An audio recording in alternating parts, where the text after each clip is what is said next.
So, talking about the medicine, your medicine for separation, it demands that we give ourselves more time and more space and more alone time in every possible way, more mental space, more physical space, an unreasonable amount of time alone. I used to wonder to myself, how much time alone do I need? It seemed to be endless. My teacher Alexandra Pope talks about the burn the house down moment, where the desire for space becomes so overwhelming that we just contemplate burning the house down and going. So this is not to be recommended, but where you can create a bit more space and a bit more quiet for yourself, this will really help you. The next part of the medicine is to reduce stress. And cortisol is a major hormone disruptor. And if you haven't already made an audit of what's winding you up, then do it now. And if you have made an audit of what's winding you up, then do it again and cross off more stuff. Because one thing is for sure, menopause repeatedly asks you to release layer and layer after layer of outmoded ways of being. The next medicine is kindness, and it's sweet kindness that you need here. And you'll feel that you're going mad, perhaps, and that you're not the person you thought you were. But if you can be kind to yourself by listening and responding to these howls of your psyche, your path will be easier.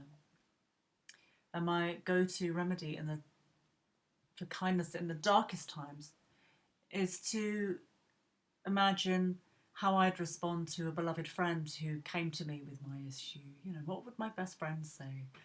And this, even when I'm full of judgment and hatred, this really helps to bring kindness and compassion instead of the critical voices. Another great medicine is the company of good women and who are also going through the same process.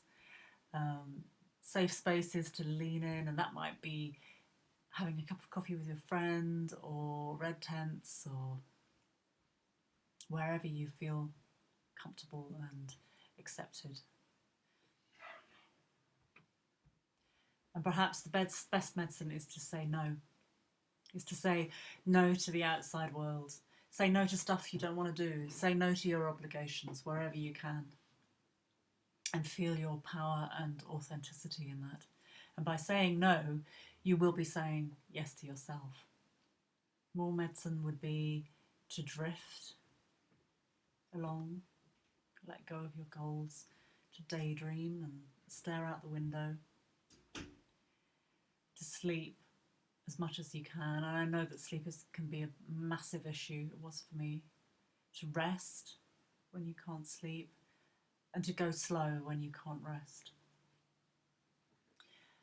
To clear toxicity from your life. So that means toxic food, the food that isn't working for you, emotional toxicity, where that isn't working for you, and also environmental toxicity. Xenoestrogens also in plastics also cause a lot of hormone disruption. And bring a sort of kind observation, if you can, to your process here. Employ that best friend. Imagine what your best friend would say, how she would treat you, what she would bring to the situation. And as far as exercise is concerned, move in ways that please you, and that may vary a lot. You might want to run if you're a runner. You might want to go kickboxing, or you might want to lie on the floor and roll around, or, as one woman pointed out to me, have shavasana, a lying down relaxation in between each passive stretch.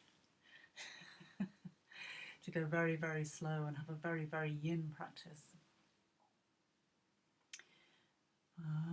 And bring self-care in whatever way makes you happy. So kind words, self-compassion, soothing and pleasure, whatever that means to you. In short, do the things that give you pleasure and say no to everything else.